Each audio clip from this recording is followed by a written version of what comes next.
Good morning, City Honors. Good morning, Buffalo. And welcome to our Governor Cuomo. Thank you very much, Dr. Cressy, for that introduction. It is my pleasure to be here this morning at City Honors. On behalf of Speaker Silver and the New York State Assembly, I'd like to introduce my colleague, Dennis Gasperzak from the great town of Cheektowaga.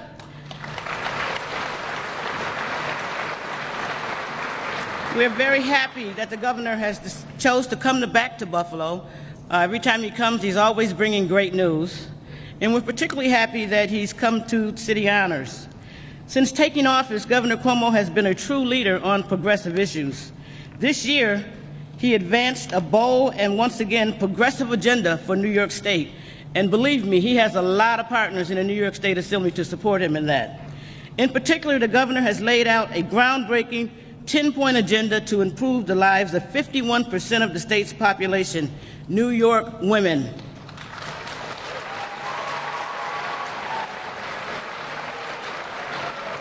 This agenda aims to protect women's freedom of choice, eliminate discrimination, prevent sexual harassment, and promote equality in workplace, among other initiatives.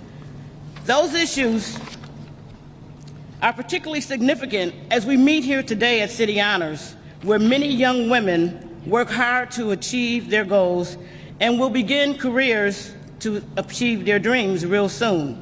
Today, the glass ceiling in the professional world is still very much a reality. That's why Governor Cuomo has proposed the Women's Equality Act, which will help bring equality and fairness for women in the office and beyond, and to make the future of every young woman in this room and all over this great state much brighter. We can't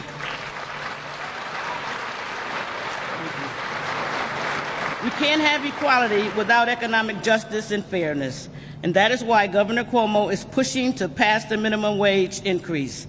Because this state is an expensive place to live, New Yorkers are struggling through these tough economic times. Again, Governor Cuomo has support in the New York State Assembly for passing the minimum wage this session. Raising the minimum wage will not only promote opportunity and mobility, it is a necessary investment in our neighborhoods, our economy, and the women who make up 62% of minimum wage earners. Working with Governor Cuomo, we can make a higher minimum wage a reality and pass the Women's Equity Act. This year, we will once again show the rest of the country that New York is the progressive capital of the nation and a beacon of equity and fairness. I am now pleased to introduce my colleague in the state legislature, Senator Tim Kennedy.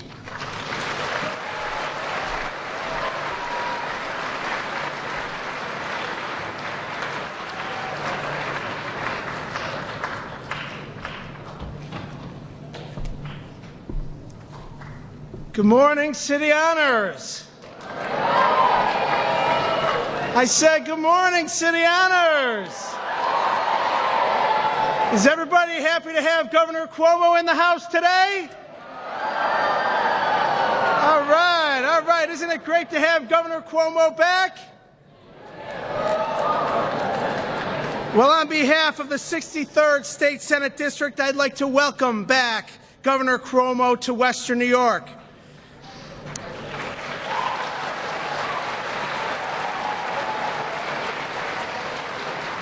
I'd like to thank my wonderful colleague and Government Assemblywoman Crystal Peoples-Stokes for her leadership on behalf of the city in Western New York, down in Albany. Assemblywoman, thank you.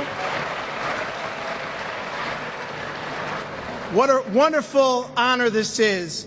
Over the past 2 years, Governor Cuomo has focused on making our state government work for the people of New York. Under his leadership, it's obvious that much progress has been made. For the first time in far too many years, New Yorkers are finally seeing a state government live up to its potential. Well, we got a few people that are excited about that. It's exciting, isn't it? With 2 consecutive on-time budgets that closed multi-billion-dollar budget gaps with no new taxes, Governor Cuomo and we in the legislature have transformed Albany into a national model of effective and efficient government. And now, by working with the governor, we are poised to pass the third consecutive on-time budget.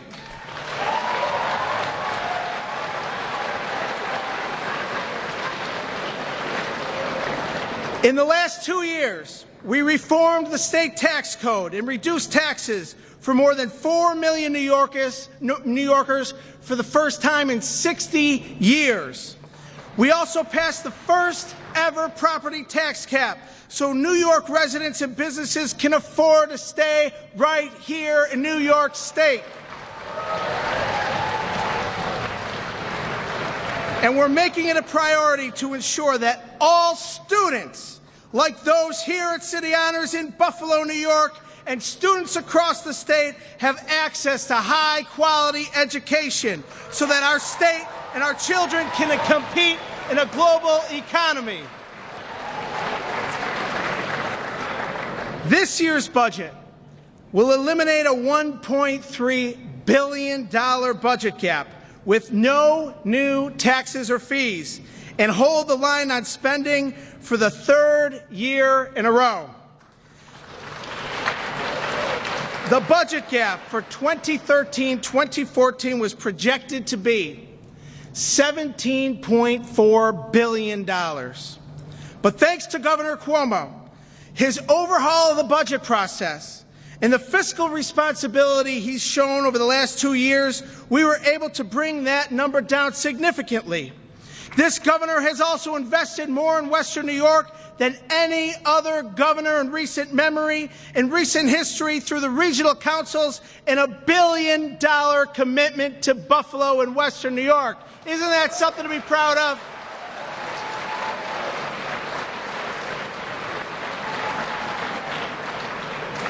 During the past 24 months, Governor Cuomo has kept his promise and shown that he is here to represent the interests of those that matter the most. You the students, you the residents, you the taxpayers of Buffalo, Western New York, and New York State. Thank you, Governor Cuomo.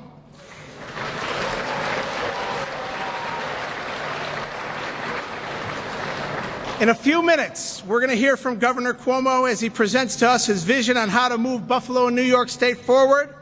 But first, it is my honor and my privilege to introduce one of you, Louis Castro.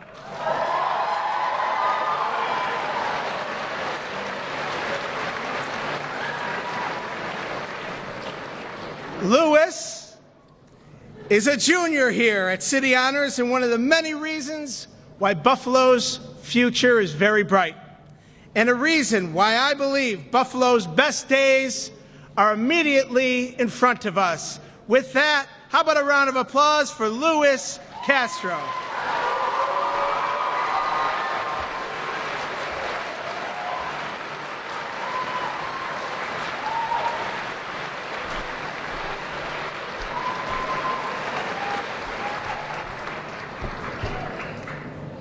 Hello.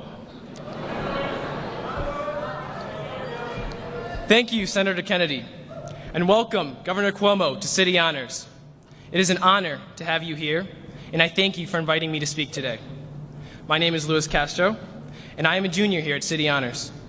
I am lucky to attend one of the top public schools in the nation, but I know not every student gets the same opportunity. That is why Governor Cuomo is working to make sure every student in New York gets the high-quality education that he or she deserves. I know firsthand that part of succeeding in school is yourself. You have to do your homework, study for your exams, and work hard on your own. But another central part of a good education are the teachers. Here at City Honors School, we are proud to have teachers who are passionate about education, both in preparing students for college and the world outside of the school walls. These phenomenal teachers were one of the reasons why Newsweek ranked us the 11th best public school in the nation.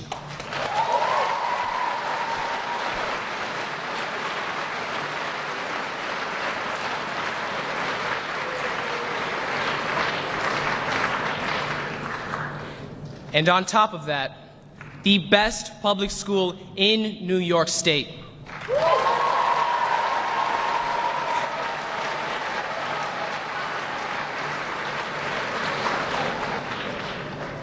But the governor didn't stop there.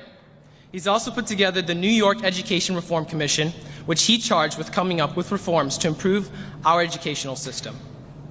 So this year, the governor is focused on putting some of these recommendations into place. These include extending learning times for students, providing full-day pre-K in the highest need communities, funding community schools, and recruiting the best and brightest educators New York has to offer. These reforms are important investments in New York's education system. And because we are the next generation of doctors, engineers, and community leaders, these are investments in the future of New York. On behalf of my fellow students, I thank the governor for his commitment and hard work. And with that, I ask you to join me in providing an energetic City Honors welcome to the governor of the great state of New York, Andrew Cuomo.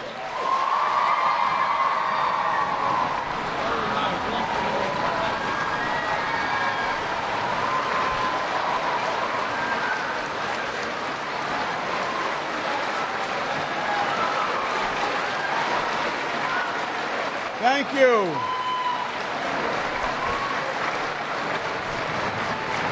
Thank you. Good morning, Buffalo. How great was Louis Castro? Let's give him another round of applause.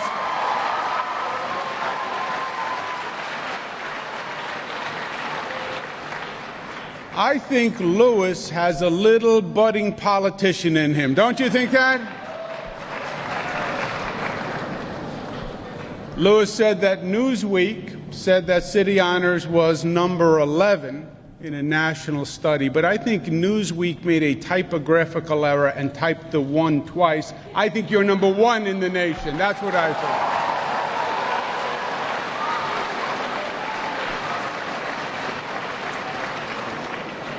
think. And let's give a big round of applause to Principal Cressy for organizing this morning.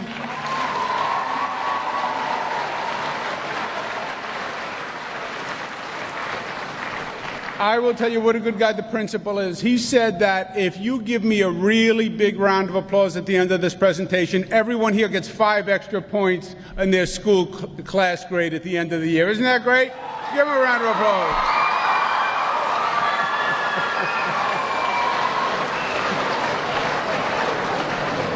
First, I want to applaud the teachers, the administration, the management at City Honors for the really outstanding job that you do here and the model that you are for schools all across the state and all across the nation. But I also want to applaud the students because Louis was right. You worked very hard to get here. You worked very hard to stay here. And you are in charge of your own destiny at the end of the day. And let's give yourselves a round of applause for being here and all the good work that you do.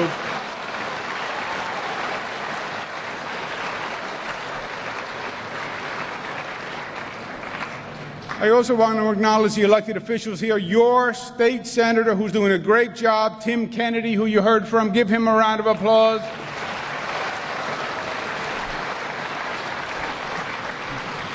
Your Assemblywoman, Crystal Peoples-Stokes, who's a good friend of mine. Pleasure to be with you, Crystal.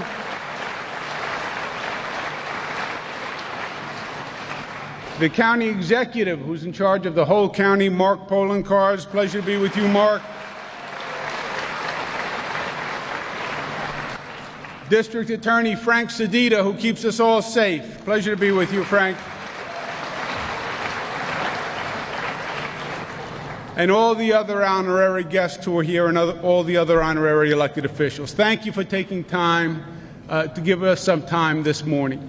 At the beginning of each year, the chief executive will give a presentation, a speech about what his or her long-term vision is for that jurisdiction. So the President of the United States does the State of the State address. He did it last week, President Obama, where he lays out what he believes the future for the country is.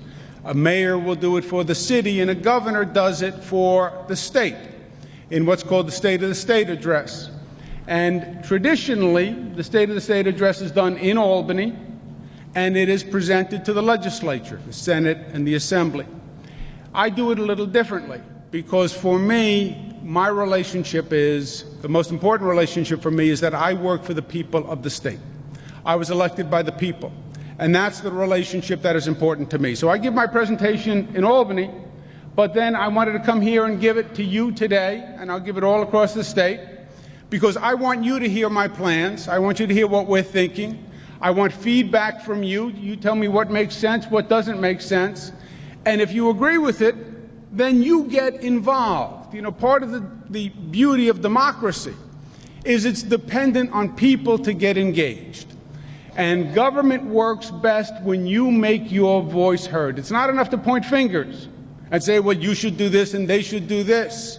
It works when the people get involved. And to get involved, you need information and you need an understanding of what's going on in government, and that's what today is all about. We named the presentation New York Rising.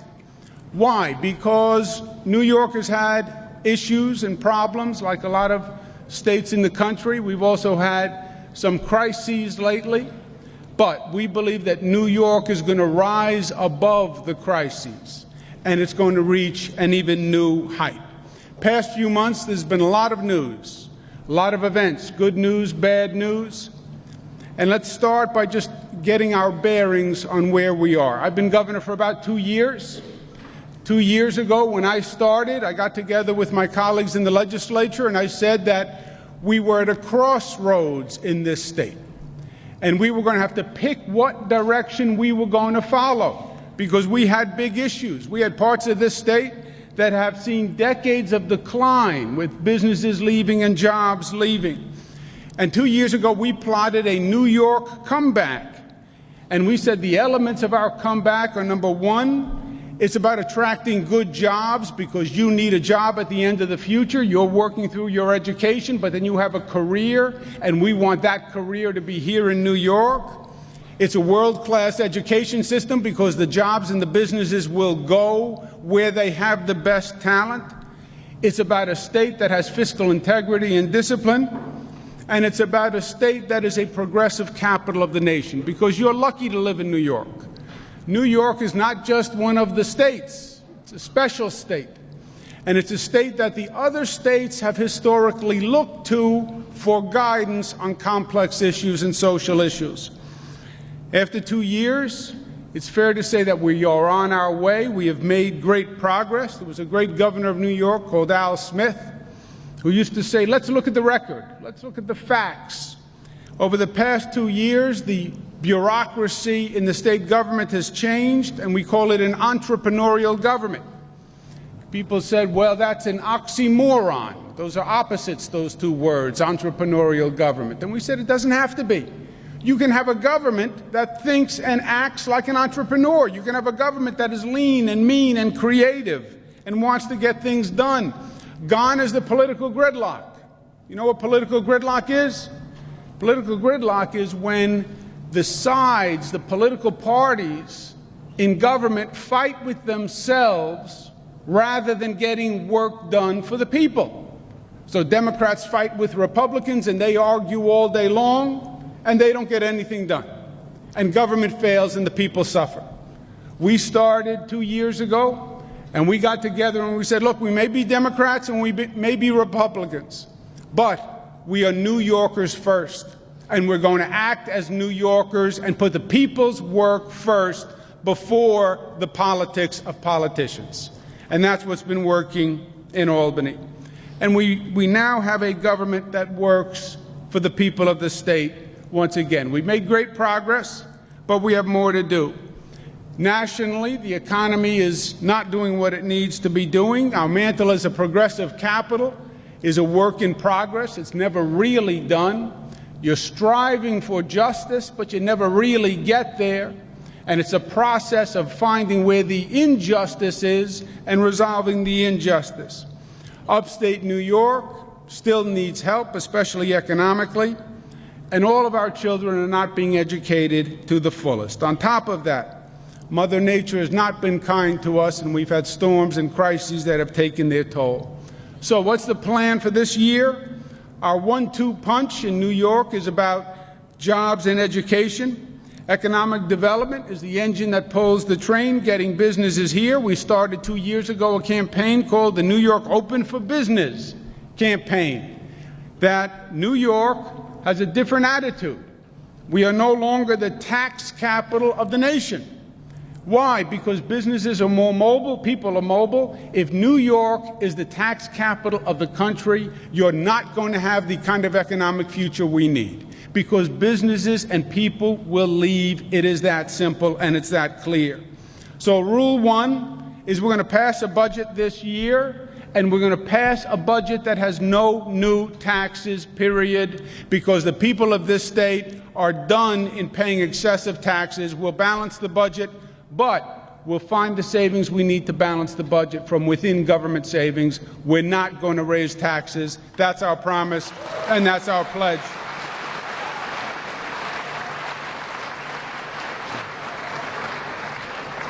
If we keep a government living within its means, you'll see businesses coming, you'll see businesses growing, and you'll see more jobs, and that's what it's about.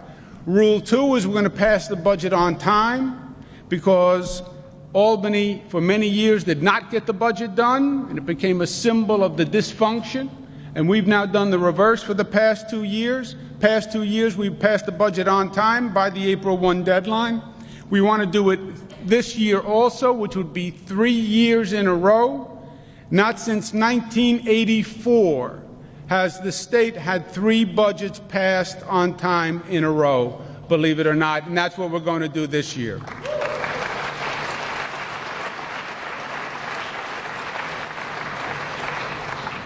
Rule 3 is to develop the regional economies across the state. What does that mean? Well, we live in the state of New York, and people talk about the New York State economy. But the truth is that New York doesn't have one economy. We have regional economies, depending on where you are in the state. And Manhattan, that's one economy, and Long Island is different, and the Adirondacks is different. And if you really want to grow the economy, you have to change the old model of one plan for the state, top down, and work with each region. And we've been doing that, and we have a Western New York Regional Development Corporation that develops the Western New York economy, and it has been going great. And there they are, and they're all smiling, Mr. Zemsky, Mr. Tripathi, because they just won a lot of money. That's why they're smiling. Give them a round of applause.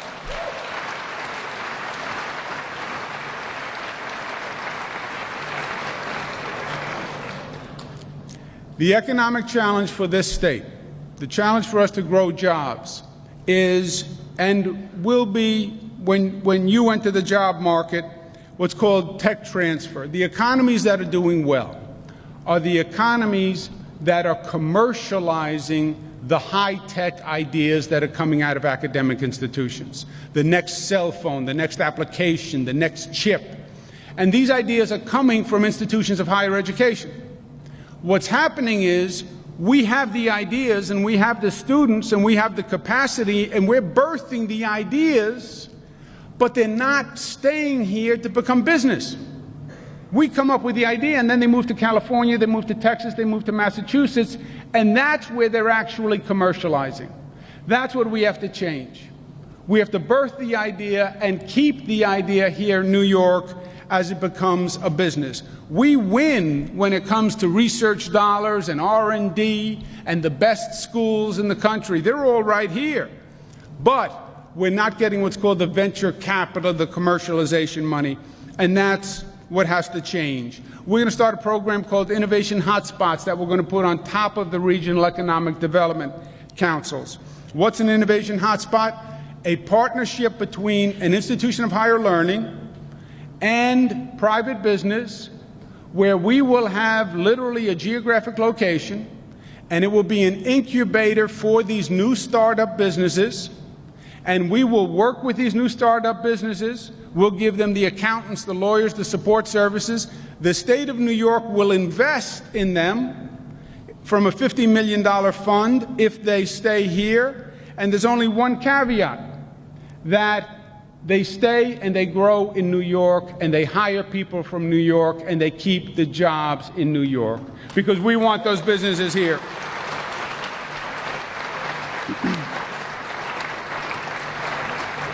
We have to continue to reduce the cost of doing business in the state of New York. Every businessman will tell you the cost of unemployment insurance and workers' comp is too high. We're going to reorganize both, which will save businesses $1.3 billion, further making New York more business-friendly.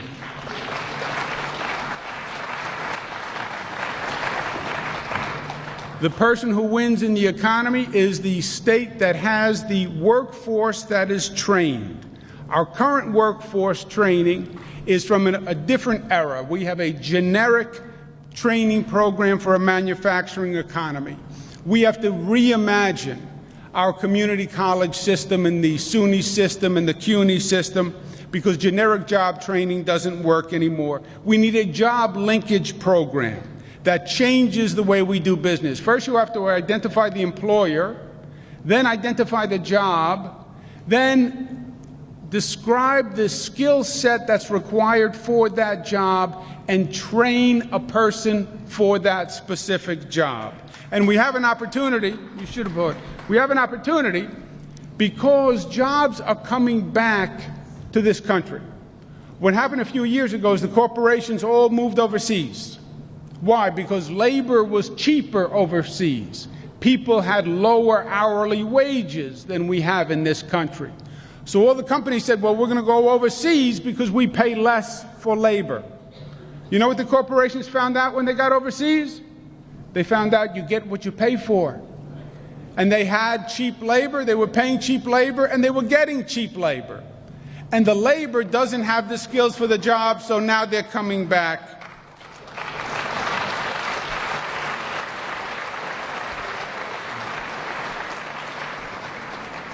But we have to be trained for those jobs. Today, as we sit here, we have 210,000 unfilled jobs in New York because we don't have people with the skills to fill those jobs, believe it or not. And that's our challenge. It's also our opportunity. We're going to create the next generation New York job linkage program, train people for the jobs that actually exist. Once a person is in a job, the job has to pay a wage that allows them to live. There's a law in the state and a law in the federal government called the minimum wage law, that a person must make at a minimum a certain amount of money. Right now, the law says the minimum wage, if you worked full-time, would be $14,000 per year. Now, the question is, can you live on $14,000? Is that a lot of money or is that a little money? Well, let's compare it to the other costs of living. Annual cost of gasoline, $1,200 per year. Electricity, $1,300. Auto insurance is $1,400. Groceries, $6,500. Unless you eat a lot like I do, then it's even more than the $6,500. Child care, $10,000. Housing, $15,000. Just the cost of housing is more than you would make full-time working at a minimum wage job. What does that mean? The numbers just don't add up. We're out of pace with the other states in our region that have already raised the minimum wage. We want to raise the minimum wage to $8.75 an hour. It's the right thing to do. It's the fair thing to do. And it's long overdue. And we should do it now. And this year we want to have a special focus on upstate New York, because upstate New York's economy has lagged behind the rest of the state and the rest of the country. And look at this chart. Upstate New York over the past 10 years, the economy grew 5%. New York State, the economy grew 11%. New York City, it grew 16%. And all across the country, it grew 9%, which means upstate is growing slower than even the national average. So we want to make a special effort, special initiatives for the upstate economy. Now, we've done a lot already in the first 2 years working with upstate New York. We've done a lot with western New York and a lot especially with Buffalo. We committed over $1 billion, that's $1 billion with a B, to Buffalo over 10 years. This year, we're going to make a $100 investment, which is the second installment in the Buffalo Billion, for a total investment of $200 million. We worked with County Executive Mark Poloncarz, and we saved the Buffalo Bills $60 million for a stadium renovation.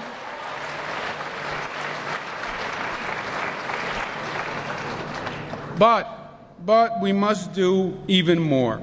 Currently, there is no real marketing plan for upstate New York. We want to start Market New York, which is going to introduce upstate New York to the rest of the state and the rest of the country. First, we're going to have a coordinating marketing program around New York products. New York makes a lot of great quality, cool products that we want to market and we want to sell. We make great wine, great beer, great yogurt, all comes from this state, great dairy. Little young for you, but we also make a great beer, which you will experience in your later years. We're going to start the Taste New York program, which will aggressively promote New York products. We're going to start duty-free stores all across the state as a way to introduce people to the New York products. And second, we want to start regional marketing of regional attractions, because we have a great story to tell. Right now you have county tourism operations, but we haven't organized as a region to really share our resources and tell the story of a region. And we're going to incentivize the counties to work together in a regional approach, regional synergy, by offering a $5 million award for the best marketing plans for their region. So Western New York, how do you market Buffalo and Niagara Falls, the Finger Lakes region, Thousand Islands region of the state? Because we want to reintroduce people to the beauty and the assets of upstate New York. If they see what we have in upstate New York, they will come, they will move, they will build, and they will be part of our community. But we have to introduce them. Another major potential is going to be in the casino resort destination business. Right now, New York is not in the casino business. That's what you will hear. Why? Because the state constitution says we will not be in gaming, so we can't have casinos. That's the law.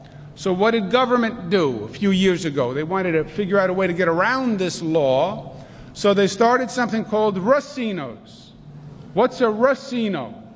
Racino is a casino with an R. That's what a racino is. It's if you can't be in the casino business, you go into the racino business. That's what it is.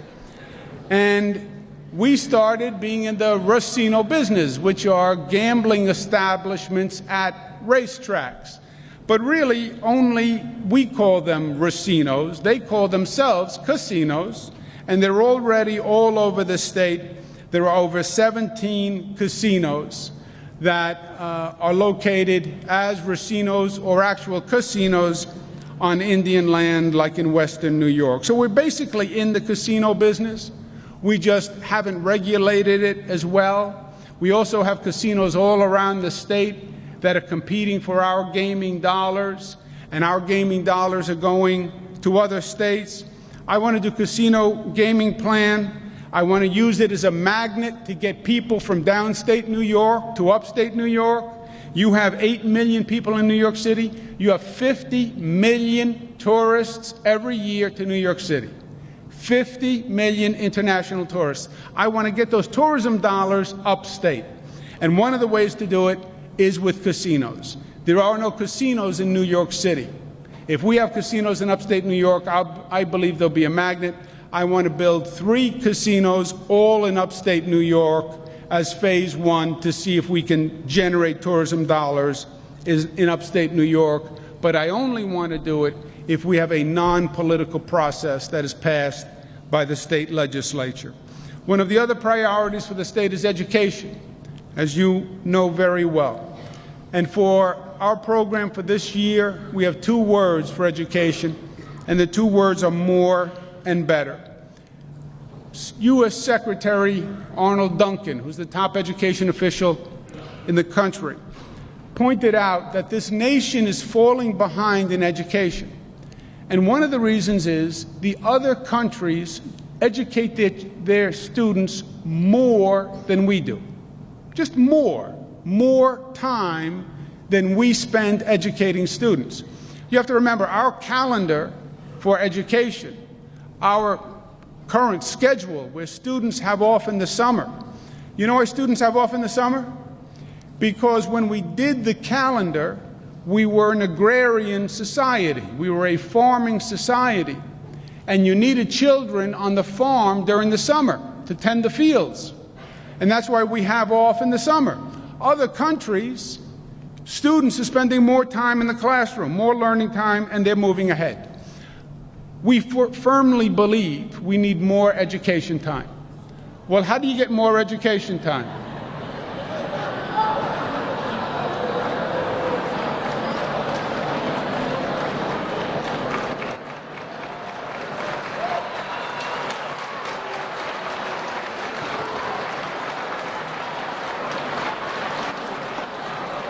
There are three options. There are three options for more education time. You could spend more time in a day, you could have a longer year, or you could have a combination of both. Now, what we're going to say is we have now 700 school districts in this state, and they're all very different and different needs in different parts of the state. So we're going to say to all 700 districts, we believe it's a worthwhile investment because our students today are not just competing with students in this state. You guys and your education, when you go out there on the job market, you're not going to be competing against people just within New York. You're not even going to be competing with people only in this country. You're going to be competing with students all around the globe. That's your competition. When they talk about the internet and global economies, they are right. When you go online and you play video games with kids from Asia, they're going to be your competition. So your education has to match their education. And if they are getting a more education and they're getting a better education, I'm going to do everything I can to make sure you're getting more and you're getting better. Because I want you to have every advantage and opportunity over them. So we are going to say, we'll leave it to the local school districts. If you come up with a plan for more education as an incentive to put money where our mouth is, the state will pay 100% of the cost of the additional education, whatever the school district decides.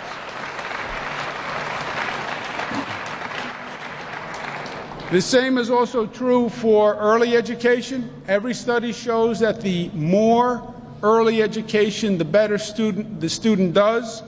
We know that pre-K works, and we should have pre-K for all children to get them the right start in this society.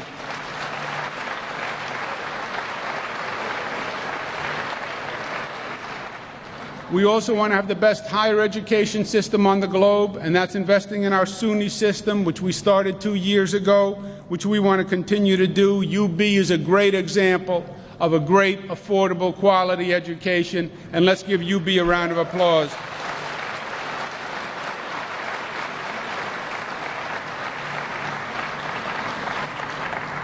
So education and economic opportunity are the two priorities. But as we said before, and as the Assemblywoman said, New York is special, and New York is different. New York, by definition, was a very diverse state. We were the first state, the first place of entry for people coming from all across the globe. And we were different racially and different ethnically and from different religions. And the rule that made the place work was this: everybody is treated the same. Equality for everyone. It doesn't matter the color of your skin. It doesn't matter where you come from. Equality for everyone and discrimination of none. That was a New York idea. And it is still a New York idea. And it's an idea that you have to work and you have to refine and you have to continue to advance. 2 years ago, this state made history when we passed a law called the Marriage Equality Law, which said gay people can get married, people of the same sex can get married.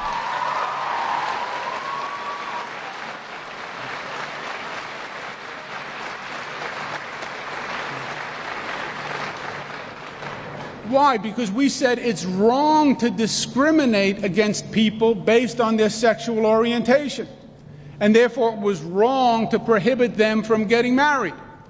And New York passed this law, which made a difference for millions of gay people in this state, but it did something else. The other states looked at what New York did, and they said, oh, New York passed marriage equality. And then people in those other states started talking, well, maybe we should pass marriage equality. And we had a profound effect all across the country on marriage equality, because New York is special, and New York leads by example. And that is our progressive mantle. It's also an opportunity to do great things, not just in this state, but to set an example for other states. And we have more to do. And think to yourself, is there still discrimination that exists? Are there still barriers that we have to knock down? Is there still more that we have to do to truly be equal? Think about this. These two babies were born in the same hospital on the same day at the same time. They will both go home to loving families and good homes.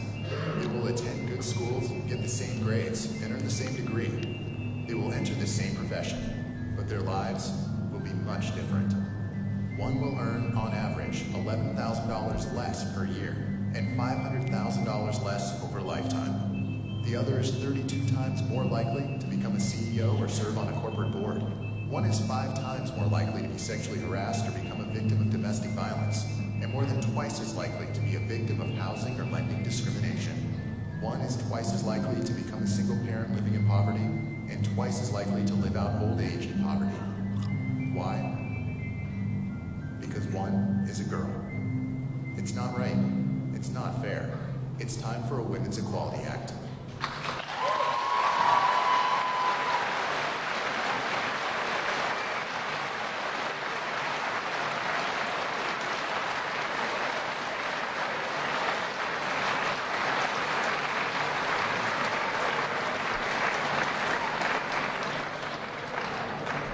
This point is very simple.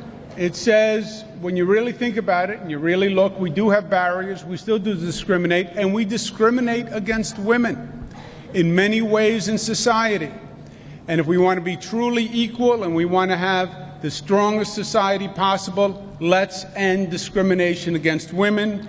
This state birthed the women's rights movement in Seneca Falls historically. Let's pass a Women's Equality Act.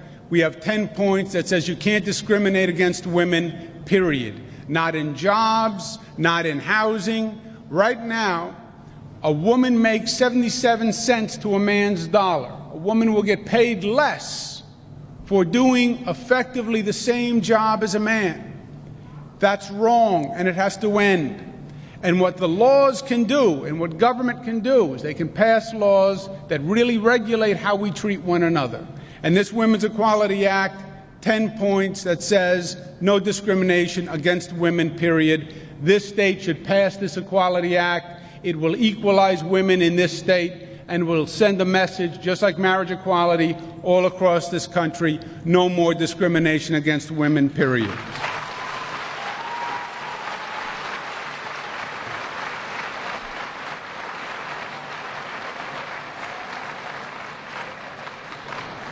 There is another societal issue that has been in the news recently and has gotten bad recently, but in truth has been bad for decades, and that is the scourge of gun violence. We saw in Newtown, Connecticut, school children that were killed. We saw in Webster, New York, right outside of Rochester, a first responder that was killed. But the truth is, for decades and decades, we have seen innocent lives lost because of gun violence. And guns, there's a Second Amendment right to bear arms in our Constitution, but there also has to be a reasonableness and common sense gun control so innocent people don't die anymore. We passed in this state legislature on the second day of the legislative session a gun policy that is reasonable, that is balanced, that is measured, that respects hunters and sportsmen, but it ends the unnecessary risk of high-capacity assault weapons. It keeps guns from criminals and the mentally ill. It bans assault weapons and high-capacity weapons that are designed to kill. It makes sure that everyone gets a background check when they buy a gun. It has tougher criminal penalties for handgun use and illegal gun use, and what's called the Webster provision, which is a mandatory life without parole sentence for someone who kills a first responder. This state legislature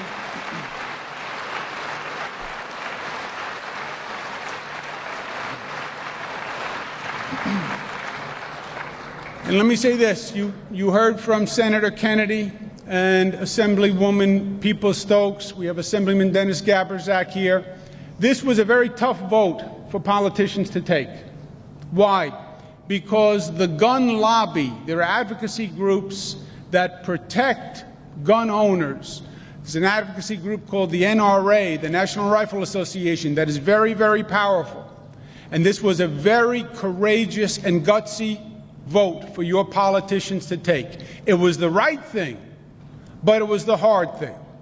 And we're very good at saying when politicians don't do what they're supposed to do, or when government doesn't do what it's supposed to do. Well, in this case, passing this law, they are heroes because they took a really, really tough vote, and I respect them for that. And let's give them a round of applause.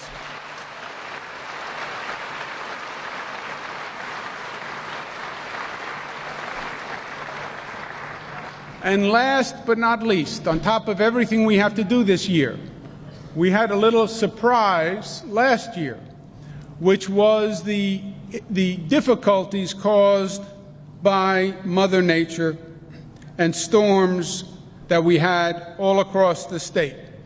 And it reminds us that disaster can strike anywhere, anytime, and we have to learn from these storms because there's a new reality. It's a reality you're going to have to live with, which is the reality of climate change.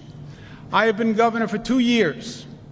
In 2 years, I handled about 4 different natural disasters, natural crises, weather-related crises. My father was a person named Mario Cuomo, who was governor for 12 years.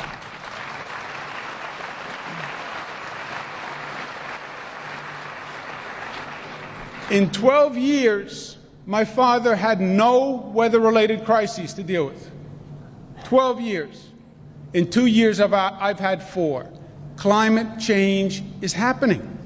It's not a political statement, but it is inarguable, but that the weather patterns are changing because the seas are getting warmer. And there's more aberrant weather, more storms, more floods, more rain, more fog. And this is going to make a difference for your world, and we have to be prepared for it. And as we do our reconstruction, we have to act now. And it's not just going to be about building back what was, but building back better than we did before. We have to rebuild our roads and our infrastructure to make sure they don't get damaged the same way with the next storm. We have to change our fuel delivery system. It can't be every time there's a storm, we have a fuel shortage. It can't be every time the wind blows, a tree falls, a power line comes down, and then without power for several weeks. We have to have the best emergency response system in the country. And we have to educate every citizen about what to do in case of a natural disaster, because everybody is a first responder in their own home. The good news is we got $30 billion from the U.S. Congress to rebuild after Hurricane Sandy and Tropical Storm Irene and Lee, which devastated downstate New York and upstate New York. And $30 billion is a lot of money. So we have a lot of work to do after these storms, but luckily we have the funding from Congress.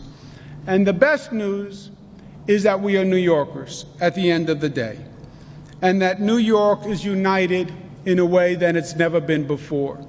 And that's the silver lining to these storms. You know, sometimes, like in a family, You'll have issues among each other. And then something really bad happens, and the family comes together, and all the little things disappear. Something bad, God forbid, somebody gets sick, somebody dies, and the family comes together. The state is like that. We have upstate, we have downstate, we have people from different races, different countries, different religions. But what the storm did was it shook us up, and it reminded us that really at the end of the day we're all the same. And it's not upstate New York, and it's not downstate New York, and it's not a white New Yorker, and a black New Yorker, and a gay New Yorker, and a straight New Yorker, and a rich New Yorker, and a poor New Yorker. We are just New Yorkers. And that is the key to this state's success and this state's strength. No other state, no other country on the globe said what we said. We put up a welcome sign in New York Harbor that was the Statue of Liberty, and we said, everyone is invited to come to this state. And we don't care who you are, and we don't care where you come from, but we invite you to join the community of New York, the family of New York, and we will work with you as one. And we don't judge, and we don't stereotype, and we don't discriminate. And that is a beautiful statement that we make as a state and as a community, and you make as a school. And if we remember the commonalities, and we disregard the differences, and we will remember we're all citizens of the same state, we're all human beings, we're all people under God, and we're all special in our own way. And if we can focus on the commonality and the cooperation and working together, there is nothing that we can't do in this state. And I don't think we're just going to rebuild from the hurricane. We're not just going to put back houses and put back roads. We're going to build a state that is better than ever before, that is smarter and fairer and safer and richer than ever before. Because at the end of the day,